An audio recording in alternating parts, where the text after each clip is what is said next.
So, what is the difference between an avoidant and a narcissist? It can be confusing because a lot of the behaviors overlap. But there are some differences, and the biggest difference is the intent. An avoidant approaches a relationship because they do genuinely want love. They want connection. A narcissist is seeking one thing and one thing only: narcissistic supply. Narcissistic supply is the attention, affirmation, validation, adoration, and power and control that a narcissist feels entitled to, and they can never get enough of it in their lives. It is all that external validation coupled with the desire for power and control over any dynamic, especially a romantic relationship.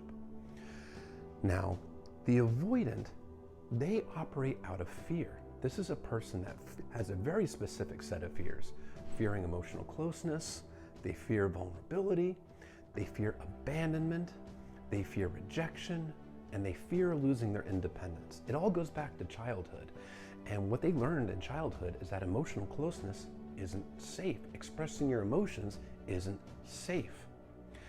Now, when an avoidant backs away, when they create emotional distance, even when they do things like cheat, gaslight, stonewall, it's all designed to keep themselves safe and create emotional distance between themselves and their partner. But it's not for the intention of hurting the other person.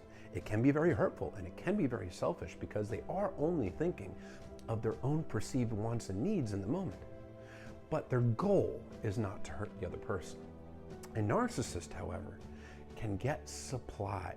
They enjoy seeing the other person in pain because if they can hurt the other person, it means they have power and control over them. It means that they are relevant, that they can affect this person. So a narcissist will often do things for the specific purpose of hurting the other person.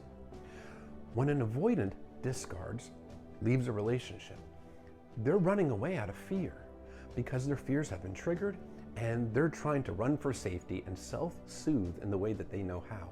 It can be very hurtful. But when a narcissist discards, they're done with you. They've exhausted your supply. You're no longer the shiny new toy. You have outgrown your use and you're thrown away like you never even mattered. The avoidant can act in a very similar way, but that's because they've taken their feelings for their partner and they've suppressed them. Detaching from their own emotions is how they've learned to keep themselves safe. Now, there are some behaviors that narcissists will do that you typically don't see from avoidance. Now, narcissists will often try to isolate a person from their friends and family. They will try to isolate this person from their sphere of influence so they can control them further, because outside influence can reduce the control that a narcissist has on their partner. Avoidants typically do not do this.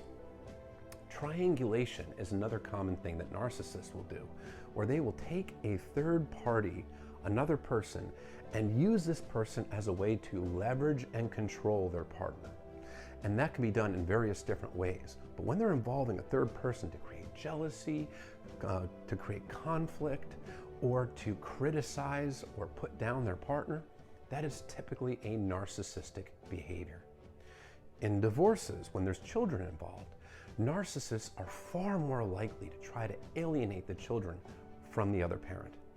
Avoidants are less likely to trash talk the other parent to children. They are less likely to do that.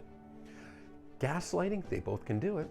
Gaslighting is planting the seeds of doubt in the other person's mind so you can escape accountability.